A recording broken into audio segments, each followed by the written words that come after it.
Assalamualaikum warahmatullahi wabarakatuh. Di sini saya akan menyampaikan materi tentang bela negara untuk memenuhi tugas yang diberikan ketika SKPI. Ketika webinar SKPI, Yang pertama kita akan mengetahui pengertian dari bela negara.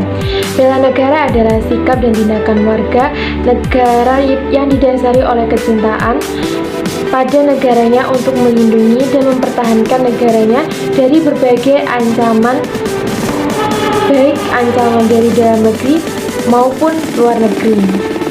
Motivasi untuk membela negara adalah bukan karena undang-undang yang mewajibkan, melainkan lebih kepada rasa cinta dan rasa cinta kita terhadap tanah air.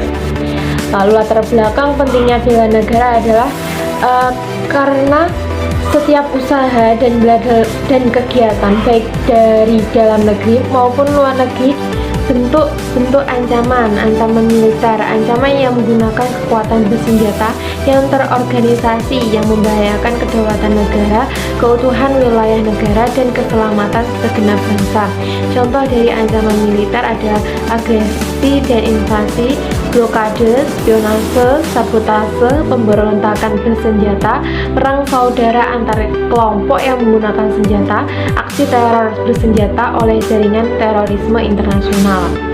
Lalu bentuk ancaman, contoh ancaman ada ancaman non-militer dan ancaman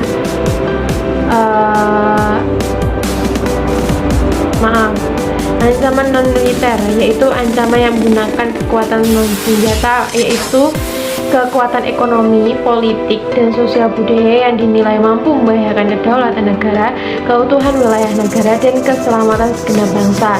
Contoh dari ancaman non-militer adalah pengaruh budaya global, pengaruh ekonomi, kejahatan internasional, penyebaran ideologi yang tidak sesuai dengan NKRI. Lalu peran TNI di sini adalah sistem pertahanan negara menempatkan tentara Indonesia atau TNI sebagai komponen utama dengan didukung oleh komponen cadangan dan komponen pendukung.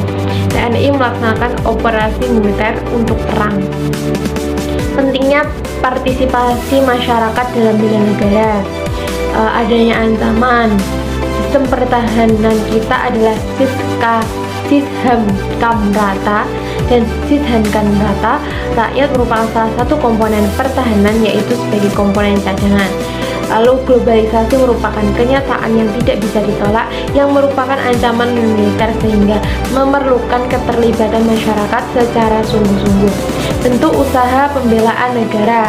Pasal 9 ayat 2 UU nomor 3 tahun 2002 tentang pertahanan negara, keikutsertaan warga negara dalam upaya bela negara dapat dilakukan melalui pendidikan kewarganegaraan, pelatihan dasar militer, pengabdian sebagai prajurit TNI, pengabdian sesuai profesi masing-masing.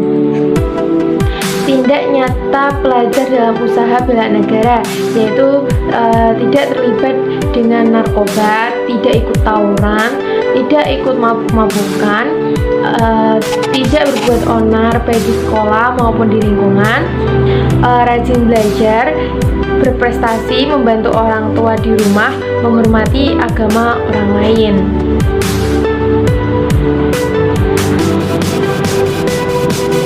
Yang terakhir adalah aktif dalam kegiatan remaja. Tindak nyata pelajar dalam usaha bela negara adalah aktif dalam kegiatan OSIS, lalu aktif terlibat dalam kegiatan pramuka dan PMR, giat dalam kegiatan ekstrakurikuler di sekolah, aktif dalam kegiatan ekstrakurikuler lainnya seperti olahraga, kesenian, pecinta alam, kelompok diskusi dan debat, jurnalistik, dan lain-lain. Dan yang terakhir adalah aktif dalam berbagai kegiatan positif lainnya. Tujuan negara, yaitu yang pertama melindungi segenap bangsa Indonesia dan seluruh tumpah darah Indonesia, yang kedua memajukan kesejahteraan umum, dan yang ketiga adalah mencerdaskan kehidupan bangsa, dan yang keempat adalah ikut melaksanakan ketertiban dunia. Lalu sifat negara yang pertama adalah sifat memaksa. Hal ini berarti bahwa negara mempunyai kekuasaan untuk menggunakan kekerasan fisik secara legal atau sah untuk memaksa warga warga negaranya agar peraturan perundang-undangan ditaati sehingga ketertiban dalam masyarakat tercapai. Yang kedua adalah sifat monopoli. Negara bersifat monopoli dalam menetapkan tujuan bersama dalam masyarakat, sehingga kegiatan yang menyangkut hak hidup orang banyak dimonopoli oleh negara. Yang ketiga adalah sifat mencakup semuanya. Semua peraturan perundang-undangan berlaku bagi semua orang tanpa terkecuali. Fungsi negara adalah yang pertama, melaksanakan penertiban dalam masyarakat. Yang kedua adalah melaksanakan pertahanan dan keamanan. Yang ketiga adalah mengusahakan kesejahteraan dan kemakmuran rakyat.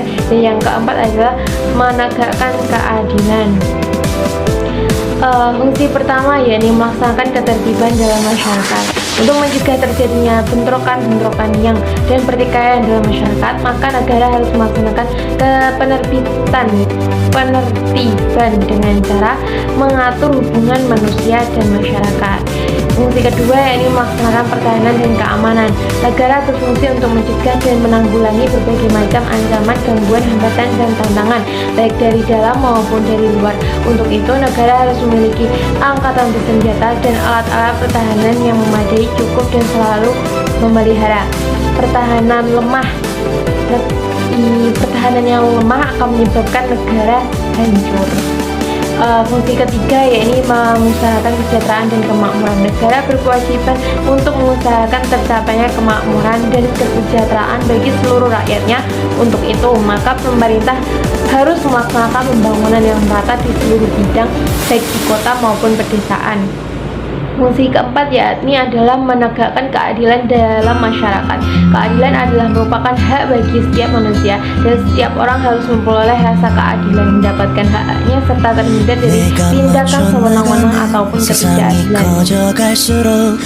Dan sekian materi untuk bela negara. Saya tidak bersaja mengucapkan yang kita akhirul kalam. Wabillahi taufiq wal hidayah. Wassalamualaikum warahmatullahi wabarakatuh.